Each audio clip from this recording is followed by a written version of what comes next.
You are now listening to the Friends of Rugby podcast. Relax your anus. Balls. Thick thighs. Camille Shat. Where's his neck? Eddie Jones. You're fucked, mate. And we're back. We're nice back. now. Oh my God! Welcome. Back in action. Back. We're back doing What we were put on Frank's this least earth favorite to do. hobby. You're listening to Hey, the Friends of Rugby podcast. And we're back. we are. Yeah, sorry about that, folks. Don't worry, folks. I dragged Frank to the mic, kicking and screaming. Yeah, kicked my door in, made me sit down in my basement. There's no excuse for us not to be the number one rugby podcast in the Oh, world. there's so many fucking excuses. So many. How If you we doing, got Frank? timestamps. Do you know what? I've had a bit of a week. 2 cars down. One of them smashed window from a homeless person. That was a bit sad. My pregnant wife going to the hospital. Were you there? No, Oh, I know. That no made it support. worse. I She was know. all scared. A real man would have been there, wouldn't he? Real man. No, you got yourself air conditioning. You're a real man now. I do have air conditioning, yeah. You are a real man. Get the air conditioning installed and then the drain blocks up with the coolant from the AC, so been a week. In the 2 weeks that we've had without a podcast, there's a lot of rugby that's happened. Yeah, I haven't really watched much of it, so you'll have to fill me in a little bit. Oh here. my God, Frank. It's a rugby podcast. I know. Do you want to start again? I've watched loads of rugby. Let's go into the first big news. Yeah. Wales finally made a Wales. decision. Wales are back. Yeah, Steve Tandy, new head coach. Do you want me to tell you about Steve Tandy? How much do you know about him? I don't know much. Yeah. What I do know is he's been the defense coach for Scotland for a while. Yeah, until very recently. In fact, that was his last job. And I don't know, like, when you look at the Scottish defense, he's, for the last 6 years, it's not very revolutionary. The weird thing is, for me, is that a lot of Scottish fans I hear and pundits say how good Scotland's defence is Yes. without referencing Steve Tandy. But then I look at the results they've had. It doesn't seem statistically significant. It doesn't seem like they've been like Wales under Sean Edwards. You didn't need to know a lot about rugby to know that they were not letting you score tries on them. Yeah. You know? Steve Tandy in Scotland, apparently their defence is good, but I'm just going on apparently, not statistics here, right? They still are, they've definitely improved as a team. This is the best Scottish side I've ever seen, but that's because their attack and guys like Finn Russell, Tuipulotu, Hugh Jones. Yeah, they got a crop of players. They do. They have a really They got a just generation silky backline, don't they? Mhm. Well, that's a good word to use. Silky? They're Like that? silky. Yeah, silky backline. But yeah, it's not. I'm not thinking of Scotland and going, that's a strong defence, is what I'm saying. That's what I'm thinking. Yeah. I was just like, Steve Tandy. He's got some history, though. He does, and I'm not saying he's been a bad defence coach of Scotland, by the way. That's just not something I think about. Yeah, he's coached the Lions, he's coached the Waratahs defence, and apparently, again, they were very good under him in defence. And I guess most importantly, and this is probably what a lot of people don't know about him if you're not Welsh, he was a genuinely very successful Ospreys coach. Like, he won what was called the Pro 12 at the time with them, and he turned them around. They went from a really bad season. He came in and basically went the rest of the season undefeated. So he has a bit of caliber, but the dramatic twist was he was fired by the Ospreys not long after when they had a bit of a wobbly season. And if you're a bit of a fan of Squidge, you'll know that his first ever video was a deep dive on Steve Tandy and his life at Ospreys and how it kind of went from amazing to a bit crap. And whose fault? Who did Squidge put the blame on in that video? Do you remember at all? I do, yeah. I remember that video distinctly. I remember watching that video and it was like lightning in a bottle, because if you remember the landscape of rugby media at the time, it was boring old rugby blazers talking about stuff that they didn't really know about. It was guys talking about the World Cup in England in 2003 and trying to apply it to modern rugby, right? Squidge gave life and fun and joy to rugby punditry, And he did it through a kind of jokey analysis of Steve Tandy being depressed and basically going from this great Ospreys coach to genuinely looking depressed all the time at Ospreys. I think he lost a bunch of players. It was a bit like the situation in Munster where, is it Richard? Not Richard Cockerill. Oh, help me out. Who's the guy they just fired at Munster? Oh, I know. Bread. Bread? Bread? No, he was an English Blackmore? guy. No. Oh, that's... Is it Bread something? Beard? Fuck, what was his name? You're gonna Google it fully where I keep talking about Steve Tandy, please. It's gotta be... So I should know this. It's gotta be like... Breadmore, Blackmore, No. Breadman. No, it's Graham Roundtree. Anyway, I was in the ballpark. I should know that. He's a good coach. Anyway, it's a very similar situation where it was like, that's not really his fault why you're firing him, you know? Because Munster just had a lot of injuries, and then he had a kind of he didn't win the URC, so they fired him. It felt very similar with Steve Tandy at the time. Anyway, I really like Steve Tandy. I think he's a bit grumpy at times, and Wales need someone of Matt Sherratt's personality where he's lively and supportive. Maybe Steve Tandy's like that behind the scenes. But I think this is a good appointment, and more significantly, he's the first Welsh coach of Wales in a long fucking time. Yeah, that's something I was thinking about. I was like, this could be a good thing. Fuck, he's got a mission. He does. Like, this is a tough job. Yeah. Because some of the other commentators and pundits are saying things like, why Steve Tandy? Is that the best they can do? It is the best we can do right now. Right? Who wants to coach Wales right now? Well, the Welsh Union, they put themselves like 10 years behind everyone. Yeah. And they're continuously, like, they're not moving fast enough to make things better. No. So they're so behind. Even this appointment is a year too late. Yes. You know? You're exactly right. So I was just thinking, I was like, fuck, yeah, and he's got a job. This is going to be a tough job. And I think he's one of these appointments where we know the situation we're in, so he's got a lot of rope to hang himself with here. He's got a lot of time from us. Whereas someone like Wayne Pivac, when he came in, he inherited a little bit of an aged, but still a very good rugby team. And we didn't have patience for Pivac. We should have had more patience for him, but we expected the same standard. Man, the hindsight of Wayne Pivac is like just shocking, like how we were kind of all jumped the gun on him. Yeah. Everyone. Yeah. But you've got to remember, as a Welsh fan, we forgot how to lose. We didn't lose games, you know, and unless we played the All Blacks, then we definitely lost. But we just didn't lose games. And then Wayne Pivac did what was necessary, had to blood youngsters, because Gatland did play some guys too far into their old age. And Wayne Pivac knew he had to change that, tried his best to, got some dodgy results, and we were like, no, fuck you, go away. What he did, too, he opened up their game. Because you're like, whoa, they're attacking? Was that an offload? Yeah. Was that they're scoring tries? Yeah, because we didn't score tries. Yeah. So there's another statistic which I've talked about before. Wales have the record for the most and least tries scored during a victorious Six Nations campaign.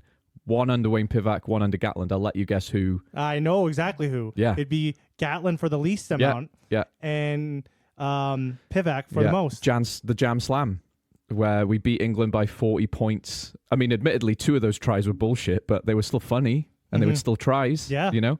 So, fuck you, haters. Long story short, Steve Tandy, we've got to be patient. I think this is a good appointment, but it's the best appointment we could hope for. Do you think it's the best you can hope for? Genuinely. Could give me another... I was thinking about this, and I actually wanted to ask someone like you, who else is there who would accept the job realistically? Okay, you got me. And to be fair, I mean, I'm ambushing you with a question that you probably want time to think about. Yeah, exactly. So another candidate who people might go similar mold, has had more success recently is Simon Easterby, because he played in Llanelli, he was the coach of Scarlets. Yes. But if you look at job for job, Simon Easterby's time as head coach of Scarlets wasn't good, whereas Steve Tandy's time as Ospreys head coach was very good. He won the Pro 12, right? I just don't think you're going to be able to pull Easterby from Ireland. Well, he lives in Wales, and his wife as well. She's kind of... But he loves his job there. I know, that's another thing. I don't think he would I don't think he wants the job. There's a couple coaches where they might be coaching at a certain point for a long time. Yeah. Like Andy Farrell, I think he might be at Ireland until he dies. Yeah.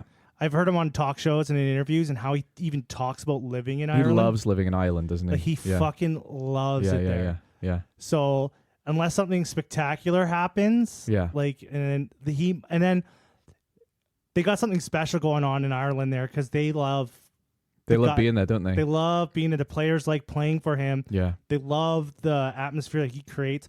You can see he's kind of a good guy. He seems like a very good guy. He's like a guy that demands respect because he's like his demeanor. But he's not an asshole, is he? He's not an asshole. He's, no. He's a guy that like players and people want to work for him. He's fair, I think, And that's why when he got Owen Farrell in, this is slightly tangent-y, I don't think the sensible people are that upset because you know that Andy Farrell is not doing something from emotional. He's doing it because he knows what's best to win, right? He's logical.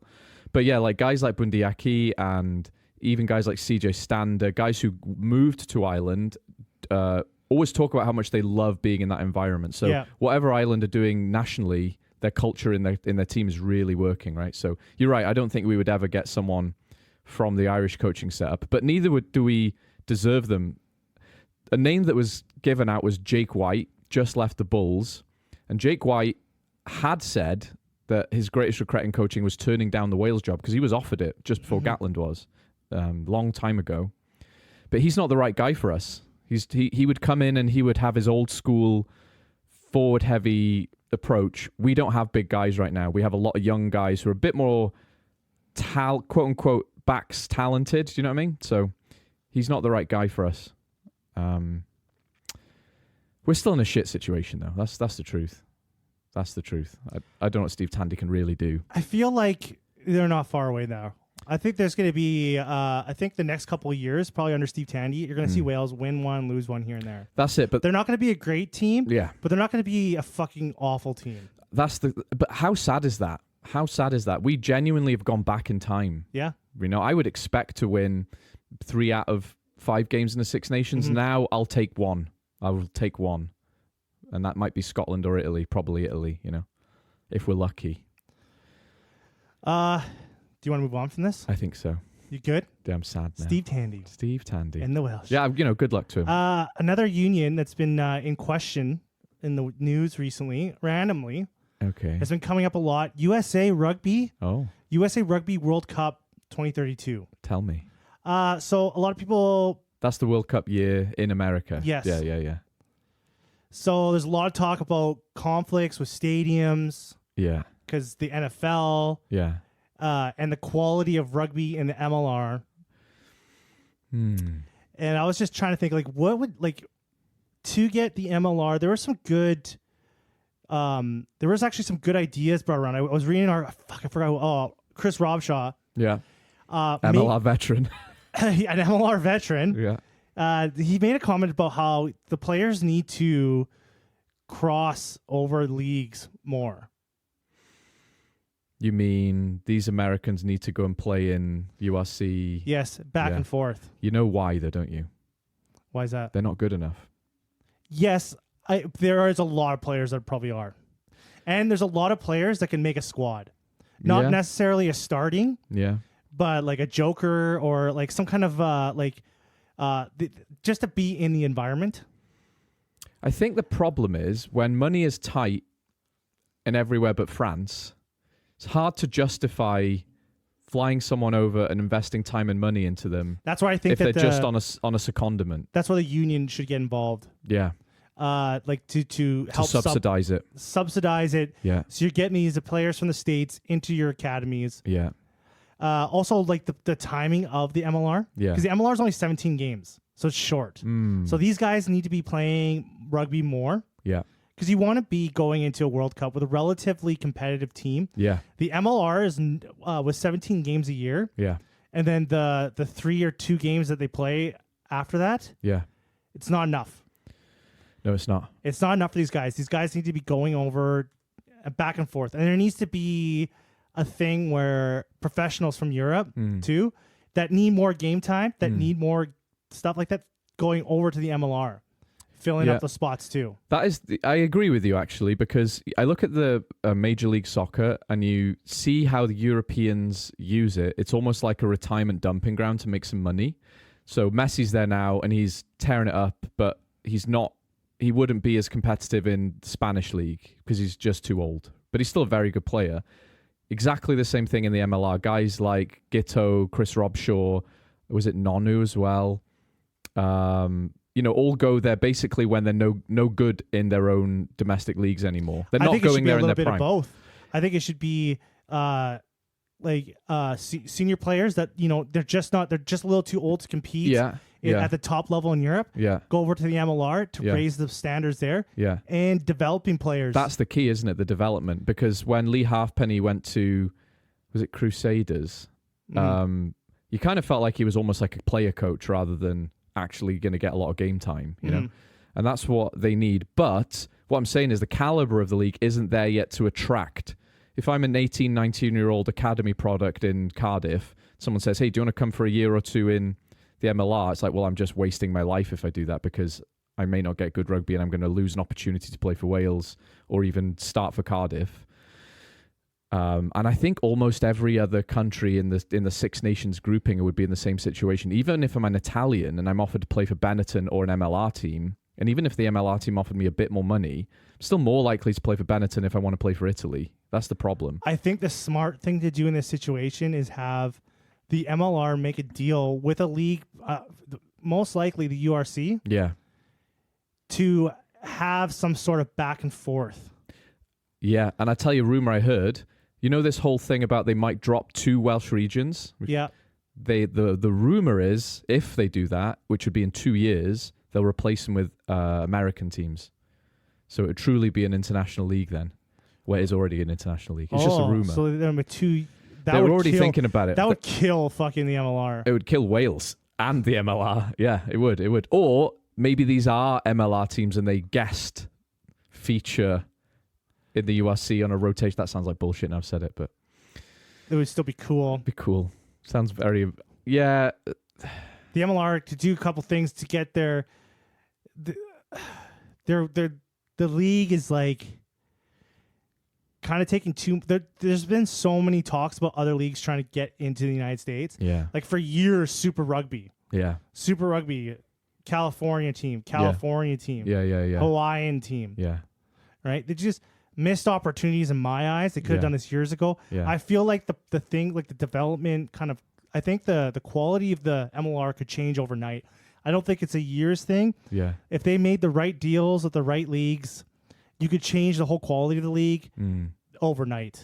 I think you have to stay in the Americas, because if you introduce an Argentinian professional team into the MLR, then you could get a Chilean team, a Brazilian team, a Uruguayan team against the American teams, and you could add a Canadian team. That's the league that needs to happen, because the time zone, right? Time zone would make more sense. Travel time. But the big issue there is money. None of those countries have the rugby money, not the just the travel will be too expensive alone. It would. Like the URC exists because of the TV deals, right? And particularly the South African TV deal, which makes a lot of fucking money for us. There isn't the appetite for that in the USA. Never mind places. There might be in Argentina, but it wouldn't be comparable to South African TV money. Because I honestly believe that they don't need... The MLR doesn't need players outside of North and South America. No. They don't need to become competitive internationally. Yeah. Everything's there. You could make it a good American team if you had a good standard professional league there. Yeah. You know, it's coming. It's coming. Especially when you think about the United States in general, they're picking, like, the athletes that are going into rugby is so small compared to the other athletes that are going, the potentially top athletes are going into other sports. Yeah. Just that attraction alone. Yeah. Like, you have a crop of players. You got a crop of players going into football with a dream of making the NFL. Yeah. There's just a plethora of fucking monsters. Yep. Like, genetic freaks. Yeah. Like, these guys, you see a guy, like, when they're doing like the combines, you see like a guy like 390 pounds. Yeah. And he's sprinting like a fucking like he's probably faster than Lee Halfpenny. Oh yeah. Not that guy was. Yeah, but no. Yeah, point taken there. Yeah, and you're just like, shit. Like these guys are freaks. Yeah. I'll tell you another statistic which I've just thought up right now as well. If that happened, well, there's two countries that have professional leagues which have the highest population. One, the country with the highest population professional rugby league in the world is the United States, right? 360 million, something like that, people. Yeah, Japan has, I think it's 129 million. But let's be realistic. The athletes that are playing in their league, their marquee players are still foreign born.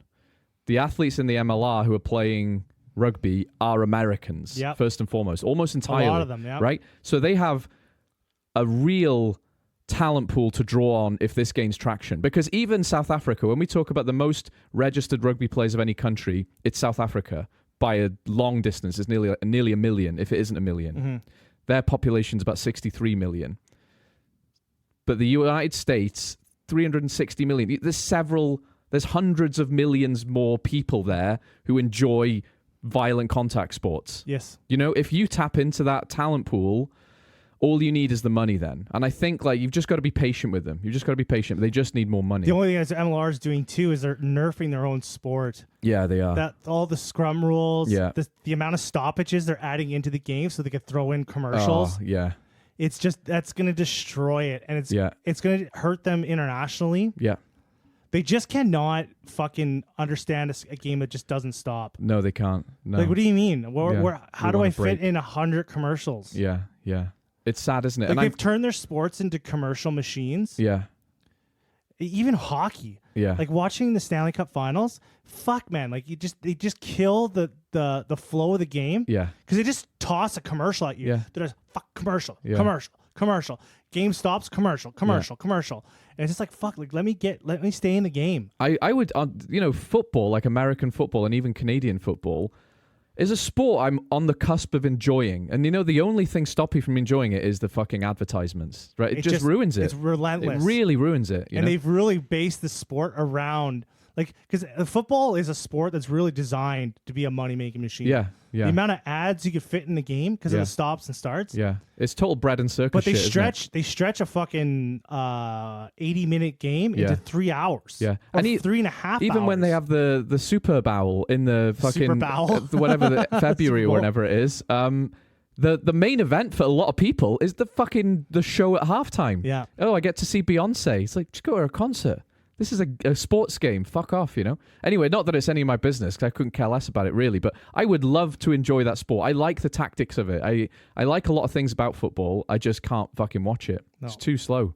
It is. It's way too slow. Yeah, it's too many interruptions. But yeah, like I want to tie in what you're talking about with the MLR and how it's developing into the Lions. So remind me if I forget. But there's something about particularly the Jack Morgan incident at the end of the second test there, which ties neatly into how the Americans are sort of nerfing the game a bit, and how rugby. We'll get to it. I'm just thinking out loud. Let's talk about the Lions right now. All right, you've been having a good time, eh? I've been loving this Lions team. Yeah, I'm not gonna lie. I'm not. I haven't. You know what? I haven't done this Lions tour, which has been really un-Steve like. Didn't get up and watch it live. Didn't watch it live. Yeah, it's hard. That's I've been 4 watching a.m. them off. I've been watching them after work. Yeah. And then I've been watching them like when I get up in the weekends. Yeah. The thing is thing that's been helpful is the app that's showing the games. It's very good for replay stuff. Yeah, you need that, don't you? So just click and go. Yeah. I'm not gonna get the game spoiled for me by trying to log in and then I see the score. Yeah. Very convenient. The series has been very convenient for Canadians. Yeah. In general. I've been loving it, man. I've just been loving the drama. There's a lot of drama in this series. There always is. And it's over with now. Well, the Lions have won the series. They have, yeah. But the talking points, the subpar competition, the crazy call ups. Yeah. I couldn't have asked for more. I'm going to tell you a bunch of reasons why this is my least favorite Lions tour without sounding like a salty Welshman. That's a lot. And of I people want you to pause and comment and tell me why you have been enjoying it. Okay. Okay. So, First one, and we talked about this for a long time. This was the easiest Lions tour in terms of opposition, maybe ever. Yes. Yeah? Yeah, so my thing was this was a really... You're right. I agree with you. Yeah. It's the weakest competition they've had probably ever. Yeah. It is ever. It is ever, actually. It is ever, yeah, actually, when you think about it. But it's really a series for people that, like, are gay for rugby. That's it. Like, if you love rugby, you're watching the best players in the Northern Hemisphere play. Yeah. Like Harlem. It's Harlem Globetrotters, isn't it? It is. It's going it's to just a Harlem like Globetrotter show. You just got to watch these all-stars play. Yeah. You're doing it for the love of rugby, basically. Yeah. So you got to be the enticing aspect of it being very competitive is just not there. Yeah. You're more. I was more enthralled with who's he going to pick. Yeah. Who's going to be on the team? That was juicy. How are these players going to play together? Yeah. Like that was not once did I think about will the Lions win or how competitive the game will. I was like, oh, what is this combination going to look like? The sad thing is about the second test here, it would have been great for the series if Australia had won. They should have won in terms of the scoreline they put up at the start. Mm-hmm. But, on the other hand, from Wales, you're welcome. We saved the tour. We knew we would. We would. What was I saying? Do you know what I mean, though? Like that for this series to have been one that we remember for 100 years, Australia needed to win that second test. I was for the optics of everything, though. Yeah. I did not want Australia to win this game. I didn't want them to win a single game because it would just look bad. For who? The Lions should go in there and win that game. Yeah, okay. Because if they lost, and then the Wallabies, which are, when they go into the rugby championship, they're going to get fucking slaughtered. It would just look bad. It would look bad. It would look bad. There's some things, though, that were surprising. I knew Australia. I knew the Wallabies were fucked. The first test match, when they brought out their own Sam Costello, Tom Lina. Yeah, when they brought out their own Sam Costello, I was like, oh my God, they're fucked. Yeah. They are fucked. Just that little blonde boy. Yeah, when the little blonde boy came out with his ready lollipop. to be slaughtered, yeah. Yeah, out like to the a lamb slaughter. to the slaughter with his curly locks. I was like, they are fucked. They were fucked. Yeah, they were. Yeah. They're not as bad as people are saying. Do you know what? That Wallabies team would definitely beat Wales. Oh, yeah. That Wallabies team Japan beat Wales, so, we don't need to go into that. That Wallabies team would definitely beat Scotland. I think they beat Italy and Scotland on a England good day. in November. I think they would beat England. Oh, they did. Yeah, you're right. They did. And they beat Fiji not long ago. This Wallabies team would definitely beat. I'd put money on them to beat England, Ireland, Springboks. New Zealand, no. Yeah. Well, what you're saying is that they're a good rugby team. They're just not a great rugby team. Yes. And the Lions have to play great rugby teams for the series to be memorable, successful, etc. Right? Yeah. I see what you're saying, because the Lions brand, whether you like it or not, is always in a little bit of danger, because it is an archaic thing. It is a weird thing, and we love it, but its success is dependent on the opposition being good and competitive, and the Lions being able to step up and match that. Because if the Lions got absolutely battered by a mediocre team, the brand would die. And if the Lions absolutely whitewash a country, people will go, what's the point of this tour? And that there is a danger of this happening on this tour. And this happened. This has happened. Yeah. This happened not in rugby union, but in rugby league. Oh, tell me about this. I don't know about this. Yeah? The British Lions. Yeah. Ooh. Yeah. They dissipated. Yeah. The interest waned. Yeah. They folded. In 2019, they made a comeback. Yeah. They lost 4 games in a row. Against Australia, I imagine. No, they lost to the Kiwis twice. Yeah. They lost to Tonga, and then they lost to Papua New Guinea. Oh, wow. That's shite. Yeah, so... Yeah, well, there's no danger of the rugby union version losing to Papua New Guinea, at least. No, but it's just that you could see how success would destroy it. That's what I'm saying, right? There's always a knife edge with the Lions tour, whether you like it or not. There is. It's always in a bit of a weary, dodgy state. There was just like I think it just, every test kind of went the way... The tests kind of folded out exactly how I was talking about. They were all slightly predictable, weren't they? And that's bad for Lions. It was very competitive at one stage, and then the bench would come in. Except for the first test was actually kind of opposite. The starters, the Lions starters did a really good job, and then as the game moved on and their bench came on, they didn't make that impact, and they didn't didn't need to either, did they? They were kind of holding out, but like Yeah. Australia kind of took control of the game. They at did, some but if points. you can take control and not fire a shot, remember I said this a few weeks ago. I said that I think the Australians will win one test, and I think if they do, it'll be the first test. Just before the first test, they didn't pick or couldn't pick Skelton and Valentini, and I just knew they're not going to win a single test now, because that second test when they had Skelton and Valentini, they had that physicality. They didn't have the depth on the bench, but they've got just enough physicality and backline talent to rack up a big scoreline, and then just for fuck's sake hold on for dear life. They're so close to doing that in that second test with those guys. Now it's over. Now it's literally is over because the series is lost. You could really see the influence of fucking Super Rugby in the Wallabies, and how the style of Super Rugby kind of was like hasn't prepared them for the Lions here. Like when you watch the Australian tries, these are running rugby plays. Oh, yeah. They're creating space. Yeah. They're passing the ball around. They're finding openings and going through them. Like when you look at the two games, and I think the meters made by both teams. Yeah.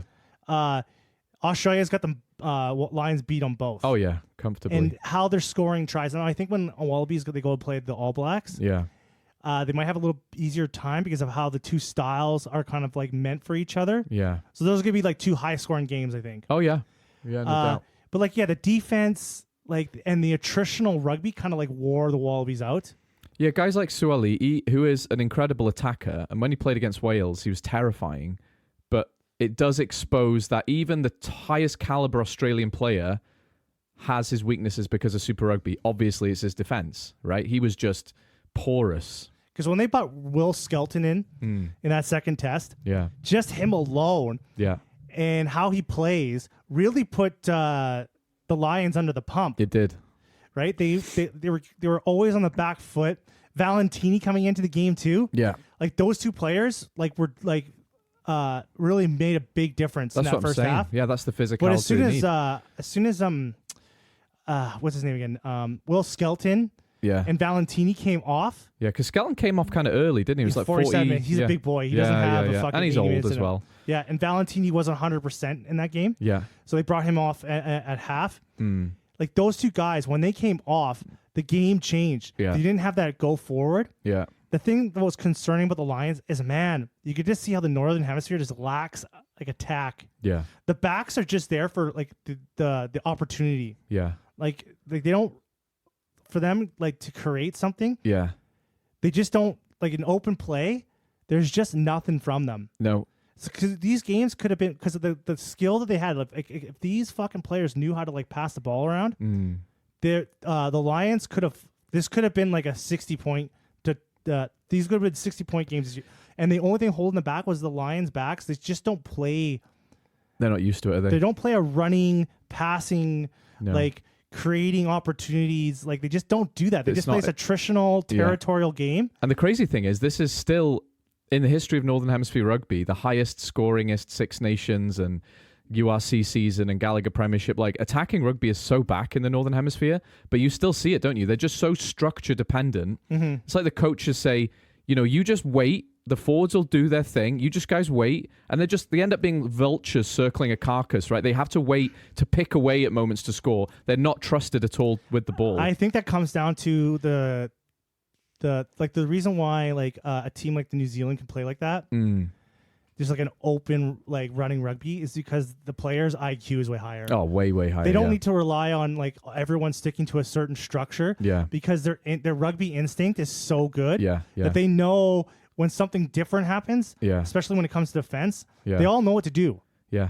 Right. When the Northern Hemisphere players like it's just the rugby IQ is just not there. They're just they thinking need about that structure. Manchester United, aren't they? They need to stick by the systems. They need to stick by the game plan because if they don't, they're fucked. Yeah. Right? Yeah. I like because you're watching this game, the Lions team is so good. And they were dominant for most of these two games. But they like when Australia in the second test they racked up that score. Yeah. It was tough for the Lions to like bring it back up to an even playing field. Yeah. Because they're just not structured to like create opportunities. And it sounds like a lot of the Lions backs just didn't have a good game either. James Lowe didn't have a great game. Gibson Park didn't have a great game. They're just not the types of, like, besides Freeman, like Hugo Keenan is not an offensive player. No. Right? But he's like clutch in doing the defensive and keeping and picking up the scraps in the back.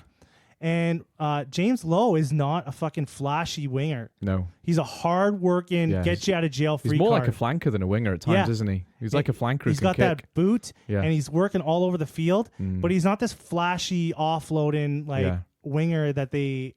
It's a catch-22, because then if you have someone else... Like if you have a Mac Hansen who's a bit more open field running. Then you're losing that...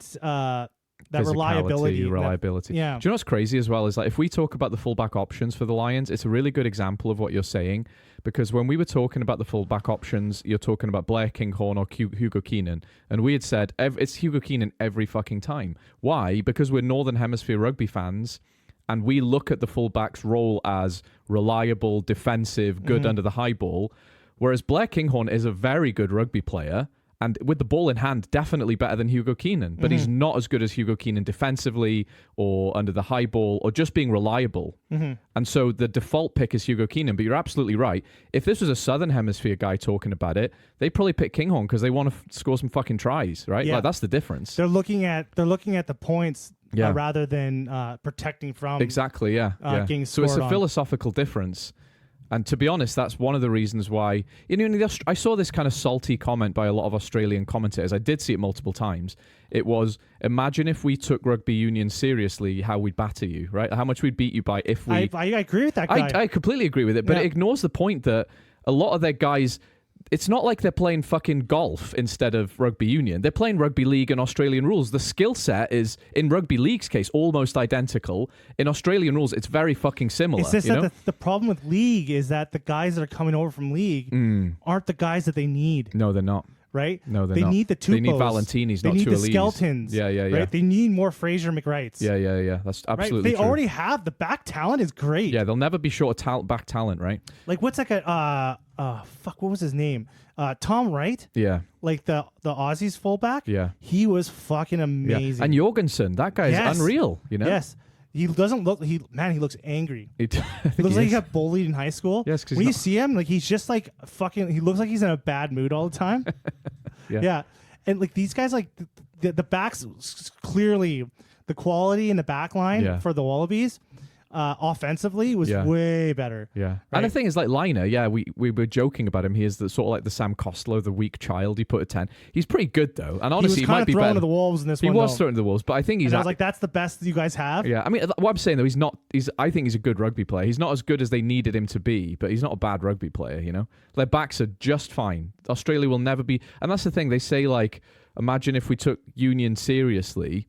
I agree with you. Like, you would be a lot fucking better. In fact, you've won World Cups. Yep. More than 2 of them. All of the Northern Hemisphere teams except England, who have won 1 World Cup, you know? So they've won all. So they're literally historically better than every single Northern Hemisphere team. Yes. Objectively speaking, right? So I agree they would be better if they took Union seriously. But it's not like they don't have the resources to draw upon if they wanted to, right? They, when they brought Folau over from League, he was immediately the best fullback in the world for a period of time. Yeah. You know? They just need to... the problem with like, did you hear? Did you watch Wild Card? You remember that? You know that guy? That really angry Australian. Yeah, I do like watching him. He has a complete fucking meltdown after the second test. Oh, is he livid about his video? If you guys want to go and watch this video, go and watch Wild Card's video. He has complete fucking about the clear out at the end. No, not even about the clear out. He didn't care about that. Oh, he didn't? No, he didn't give a fuck about that. Okay. He was just. He goes on a fucking rant and he has a complete meltdown. But he makes a lot of like. I usually agree with him actually. Union is only growing. Like they're only focusing on private schools. Yeah. So there's only a handful of them that are feeding Aussie rugby. Yeah. Like same as it ever was. Their grassroots development is bullshit. It's shit. Yeah. Right. Yeah. Like they should be playing Union in every school. They just don't want to. Like they play Union in almost every school in Canada. But in the thing Edmonton, is, almost every high school in Edmonton, public high school, has a rugby team. Has a rugby team. But they do play rugby though. They play rugby league, and they just slightly prefer it. like the point I'm trying to make here is it's the Aussies rugby is they're not short of backs. No, that's what I'm saying. And as well. league is just kind of going to give you more backs.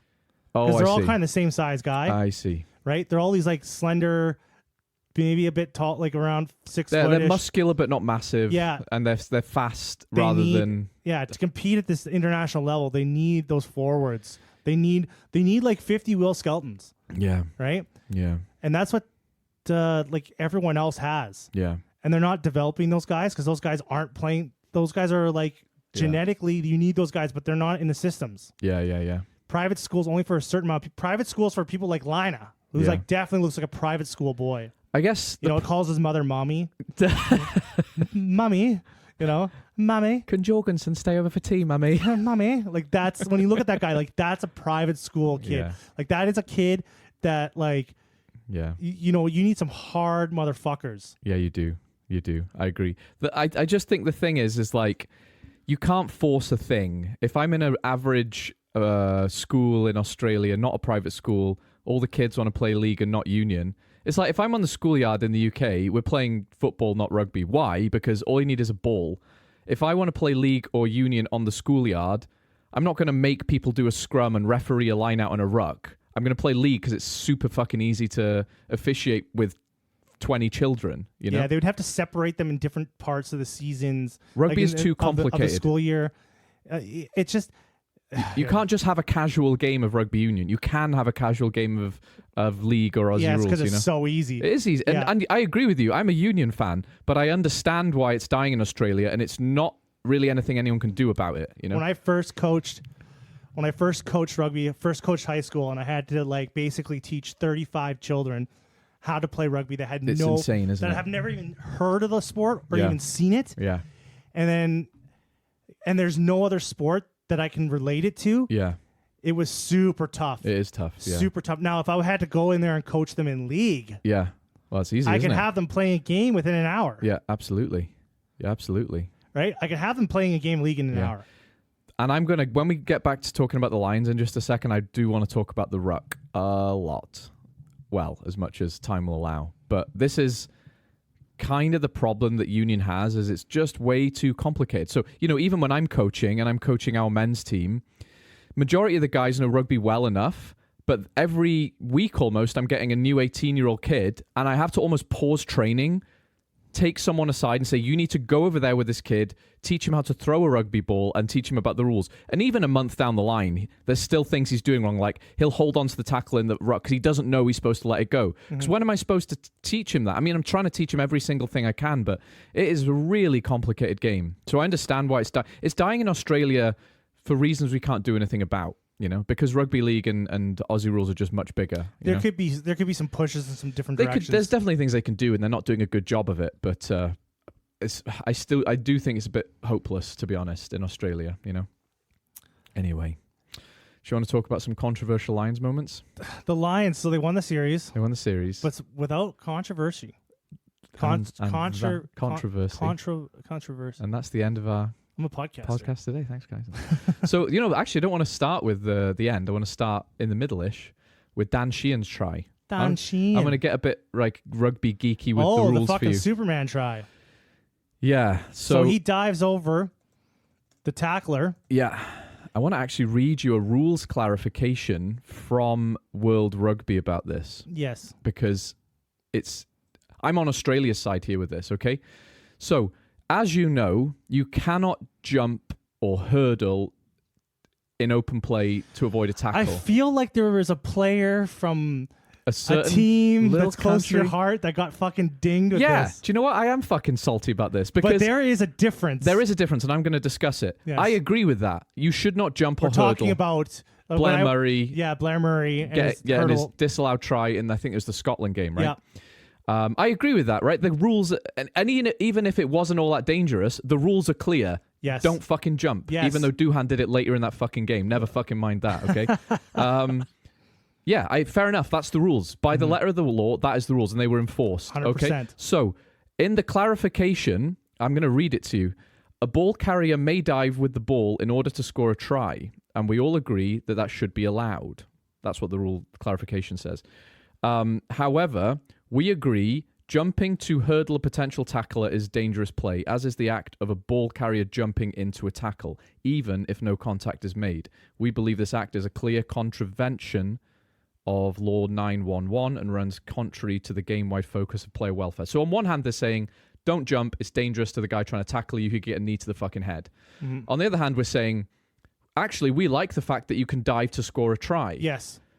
But that literally contradicts the thing you said about safety. Mm-hmm. You cannot jump at all in rugby, ever. It should be disallowed. So because as soon as you leave the ground in a jump, any attempt to tackle you I make is dangerous to me. If your focus is player welfare, all jumping forever should be banned. And jumping, even for the jumper. Yeah. Because now he's in a position where he can't really protect himself. No, he can't. From and he's a tackle. Cracked in the head. Basically, they say these two things living next to each other as if it makes total sense to say jumping is fine if you're scoring a try. We like it. It's fun. Mm-hmm. But jumping is very dangerous for player welfare for the tackler.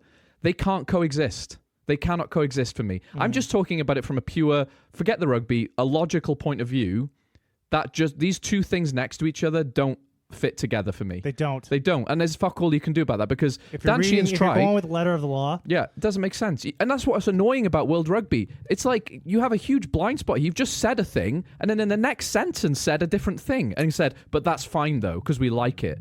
But we also think player welfare is important. Maybe guys like Donald Trump have like looked at how rugby laws are. Yeah, we could just say what you want. You could just say, so do just say you a want thing. And just do what the fuck you want, you know? Yeah. And the thing is, Dan Sheehan's try looked cool as shit. And it was smart because he knew those guys were going to go to a knee, which is another thing. You cannot make a tackle from the knee. And they go straight from the knee. And everyone does it all the fucking time. Yeah. But you can't just sit on your knee and wait to tackle someone. You're not even allowed to post. No. You're not allowed to put your hand on the ground, getting ready to no, you're do not. a takeoff. You're not even allowed to do that, and they all do it all the time. That's how they get low as fuck because they're like their one hand is on the ground, they're posted up, they're tripoded up. Yeah, you're technically not allowed to do that. So every single thing about that try, from a defensive and offensive perspective, is against the rules. By the letter of the law, you've written everything about it is incorrect, and whatever happens, can we penalise both teams for being dickheads? Like, no. So if you tell me from an Australian point of view, rugby league is more popular. No shit, because trying to referee this nonsense is a nightmare. It's a fucking nightmare at professional level where we have several cameras, 3 on-field referees, and a guy in a box with air conditioning watching it, and none of them can make a sensible decision. Let's go to the Jack Morgan incident. This is very similar. Very similar. Very similar. Very similar. Because you have contradicting... on both sides, you have contradicting laws here. Okay? When that call happened... I was like, you take 10 refs and you get 10 different outcomes with that. Absolutely. But at the same time, I was like, what the fuck is Jack Morgan supposed to do there? And the first thing can't Gator roll him out. No. Here's the thing for me, and I've said this before. As soon as you are clamped over the opposition ball, you've won the breakdown. That's your ball now. There is no amount of clearing out that should, if it was up to me, I'm saying, not by the letter of the law. If you've got over that ball and people go, how am I supposed to get it back? You can't. You've lost the ball. You didn't get there quick enough, right?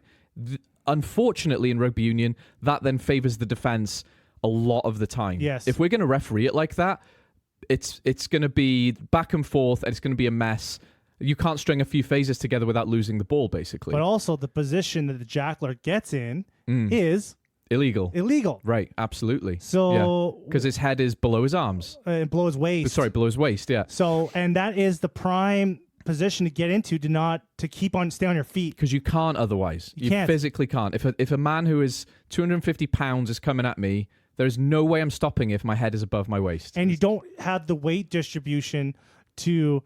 keep your body all in line. Yeah. And then pick up a ball. It's impossible. You can't float in the air. The rules are encouraging fucking impossible physical positions. You can't do that, right? So you have to be a contortionist to do that. It's either you get rid of the jackal altogether, which would favor the offense way too much, or if they take that risk to do the jackal, there's risk involved in that. And do you know what this sad Or thing... you could bring out a roll. If someone is actually jackling, you can grab their body and roll them away.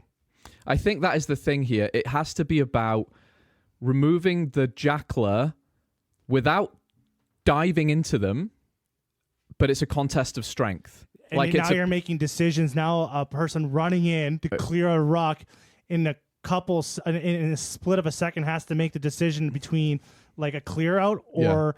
rolling a guy out. Yeah. It's super complicated. It's nonsense. It's right? nonsense. I honestly don't see why rolling a guy out of a ruck is dangerous. That was the thing. When I used to coach the croc roller, the safe way to do it around the waist. Yeah, it's the most safe way to get someone out the way. You grab in my someone opinion. around, like you just grab them like below the shoulders, and all you're doing is pulling him to the side. Pulling him to the side or rolling over. Like I don't see the danger in this. The danger is if you mistime that, you're twisting their neck off or you're snapping their knee in half. That's the danger. But if you do it safely, if you're in the right position, it's I think the safest way to get someone out of the ruck. I honestly agree with you. Instead of two guys head colliding, like full on Supermaning into a, because right now when you watch a game, everyone's flying off their feet into the fucking ruck to protect it. Yeah. It was like in practice the other day at Pirates. Yeah. Right. They're like, oh, you stay on your feet. I'm like, just fucking fly in there. Yeah. Everyone else does. Yeah. And do you know what? So one of the guys at our club he was really lucky. He was doing a refereeing and coaching course the other day. And because Canada were playing in Edmonton, he got to do this course with 5 international referees. Isn't that fucking cool? Mm-hmm. And he told me every single one of them said, forget the ball, clear the guy out. That is what we're looking at, right? We're not worrying about the ball. We're looking at who is in the ruck at any given time. So the referees are even saying your job is to just quickly clear the guy away. This is from 5 international referees. Because they want to keep the game going. Because they want to keep the game going, exactly, right? So forget about the ball, whatever it's doing, whoever hands it in, it's about the clear out, actually. Mm-hmm. But the crazy thing here is, if we want to talk about it from an Australian or a Lions fan perspective, my opinion is, it almost doesn't matter whether you think that was legal or illegal, because we have seen that exact same, if we stopped every ruck in that game, I could point out 20 to 30 similar incidents. And the real question, the real thing that people should be talking about in this, like in the second test, is not that call. It's how the Wallabies lost a 23-5 lead. If I was going to throw it back at the Wallabies, that's what I would say. You blew the game well before that happened. You lost a fucking almost 20-point lead. Yeah, absolutely. Like that's like you don't deserve to win if you don't deserve to win if you fucking lose that kind of lead. No, I totally agree. But I'm actually not anti-Australian in my rant here. I'm more anti what the fuck is rugby union doing in its rules, because they don't make sense to me. In both the controversial incidents in that match, even the rules contradict the other rules. And I think I can argue that's a good thing. You know, and I'm thinking about someone like Egg Chasers, who I enjoy listening to, and he would just say something like, I think he would, I don't know what he's actually saying, but like, you know, you have to accept a degree of danger. You have to accept this is a violent contact sport. Yep. At some point, the rules have to be open to a degree of referee interpretation. I agree with all of that. Yeah, you can't pad up the game. No. And it is a violent sport. Yeah, there has to be a degree of There is risk gray. involved. These players play like MMA fighters go in there. Yeah. Boxers go in there. Yeah. And they risk like life-threatening situations. And this is the same, actually. And you do it for the love of it. Yeah. And like and these guys, they want to do it. Yeah, they do. And they know, like, and so it's just like, yes, and the fact that outcome is different, 10 different refs, 10 different outcomes, I kind of like that about rugby. It's very unpredictable. I'm coming back to my old point now, where the referee is more like an orchestra conductor than a rules enforcer, you know? Like, so it's just not black and white. That's the thing about rugby. And that's the thing. It would go back to why union is dying in Australia, because it's a game which requires a referee every time. League doesn't. You could play it like soccer, where we all know the rules well enough to just observe them. In rugby union, it's open to interpretation sometimes. There's a good saying in MMA that they use quite often, and it really applies to rugby too. Don't ever leave it up to the judges. Yeah. If you want to win the fight, knock them out. Win the fight. Yeah. Because if you leave it up to the judges, it's not in your hands anymore. Yeah. And when you leave a rugby game into the hands of the ref, it's not your game anymore. Yeah. It's the ref's game. Yeah. And that's the problem. So when games are close, and teams are like super competitive, you got to win the game. Yeah. You have to win it, because when it comes into the hands of the ref, that's a good point. It's not your game anymore. The ref's a third team. Yeah. And they're not on anyone else's team. No. They're on their team. They're on team ref, because we all know everyone hates them. And how they're viewing the game, their emotions of the game, completely different from both teams. Yeah. Their motivations for the game are completely different from each team. The teams are trying to win. Yeah. The ref is trying to complete a game. Yeah. Make a game flow. Make a game look fun and interesting to the best of their ability. So when you leave it into the hands of the judges. Yeah.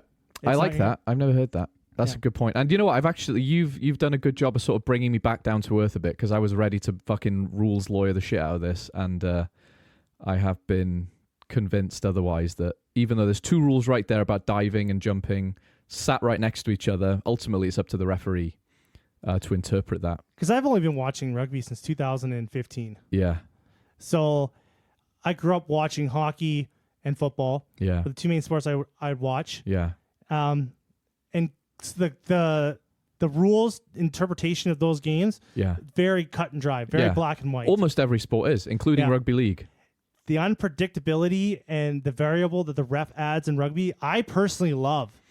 That's what we're getting at now. And right? I get mad. I get mad at the refs. Like Ben O'Keefe, I hate Ben O'Keefe. Oh, yeah. Right? Yeah. I hate him. I hate him when he refs. Yeah. But at the same time, like, it's just part of the game. He's just conducting the music in a different way. I hate how he refs the game. Yeah. I don't like how he refs the game at all. Yeah. I hate the calls he makes, usually because they're against the teams that I'm cheering for. But but the variable there creates that excitement. You know? Even that like that hatred that I have for him. Yeah. It's kind of like it's coming from love, right? It's like it's like pro wrestling. How they had the villain and you just hate the villain. You're like, You're shouting at the Undertaker on WWF in the 90s, aren't you? Like, fuck you, Ben O'Keefe. Yeah, fuck you, Ben O'Keefe. Yeah. And I love it. Like they're gonna make some shit call. Refs are not gonna make the best calls, and they're not gonna make the call. They can't make the ref is never gonna make everyone happy. No, because there's 2 fucking sides watching the game. And they're both cheering for the other team, so he can never make everyone happy. Yeah, I've come back to love rugby in a very short space of time right here, because you're reminded that this is a philosophical thing. When I watch a game of rugby with someone who likes rugby but doesn't understand rugby, they'll go, "Why are they kicking it so much?" And it's like, you don't understand rugby, bless you, right? This is a numbers game. But they still like rugby, but they don't understand rugby. And philosophically, what we're talking about here is we love rugby because we're arguing about this. Yes. Right? Not despite it. So this call with Jack Morgan, all the salty Australians I've seen, all the smug Lions fans I've seen, fucking long live all that bullshit. Long live it's it. The fucking. That's what I was saying. That's what I was saying when I was talking about at the beginning of the podcast. The drama. Yeah. It's like, I love this. Yeah. Like, give me these dramas. Give me these talking points. Give me these things I want to debate with other people about these things. Is this right? Is the game soft? Is the game hard? Are the rules too much? Is there not enough reffing? Is there too much reffing? Right? Yeah. Like, you could just... The banter that comes around that, too. It's just a great sport. It's good shit, isn't it? And the thing is, at the end of the day, I think what Jack Morgan did was fine. And then don't fucking dive as well, Australia. Stop fucking diving. Because you've got, on record, 2 of the most horrendous diving incidents I've seen. Nick White and that one. Bullshit. Stop diving. Fuck that. Yeah, so what do you think? So for the last game, how do you think it's going to play out? Do you think the Lions are going to put out Alliance like a full starting squad again, or are they going to go full strength, or are they going to go...